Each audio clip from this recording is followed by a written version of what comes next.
Hey y'all, it's your girl Ashley. Welcome back to another episode of With the Light Butter. If it's your first time, welcome to my channel and thank you for joining us.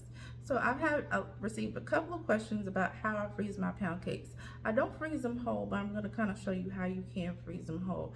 I freeze them in slices and I'll show you all how to do that. So this is one of those short and sweet videos, but very informative nonetheless. So if you have any questions, let me know in the comment section and I'll be glad to help you. All right, so let's get into it. So I'm gonna show you how we do it. All right, let's go. Okay, so we're going to need gallon Ziploc bags and we're going to label each Ziploc bag with the name of the cake and also the date that we're placing it into the freezer. I also like to use heavy duty aluminum foil. Some people may use saran wrap and regular aluminum foil. I prefer heavy duty. To me, it just gives a better seal. Okay, you want to label your Ziploc bag first just so the ink can go ahead and dry or the marker. And then I'm going to show you first, we'll kind of show you how to go ahead and wrap the the whole cake by itself. I'm not going to actually wrap it. So you can just take it, place it in the middle of the foil. You can cut a bigger piece and fold it over, and then just make sure that you seal it well, like so. I don't freeze my cakes like that. I freeze them in slices, and so we're going to cut them in the slices. I would think that you can like double wrap it in foil and that you wouldn't need aluminum bags, but you can also like probably like vacuum seal it, or there's also bags that are made that are large enough to fit a whole cake that you can also use as well.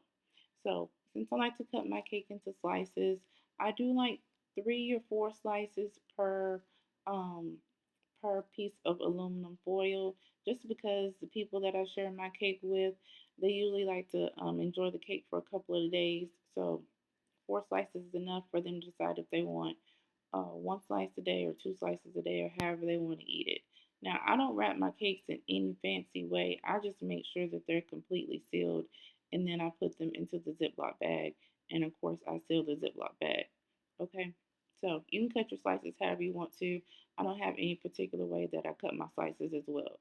So I'm going to go ahead and slice up the whole cake. You can do that too so you can determine how many pieces of foil that you need ahead of time, and then you can all go ahead and like prepare your pieces of foil to make the process faster. It really doesn't matter. Okay, you can also just like if you have like a mile high cake that you're using, you can kind of wrap like this and you can get more of a I guess you can say like a 4 point wrap. And then I didn't use quite enough foil for this, so what I'm gonna do is just tear off another piece and simply just cover it. And I also like to like sometimes just keep like a couple of slices for myself to take out when I'm in a pinch and I just have a sweet tooth and I want some cake. So I'll wrap like 2 slices together, or I'll go ahead and wrap just like one piece and have it individual like that. That's the way I do my portion control. So do whatever works for you. But this is how I freeze my pound cake. I freeze it for no more than 3 months just to maintain the freshness of the cake. When you're ready to take it out, just put it on the counter, let it come to room temperature to thaw, and go ahead and enjoy. I hope this helps y'all. Thank you.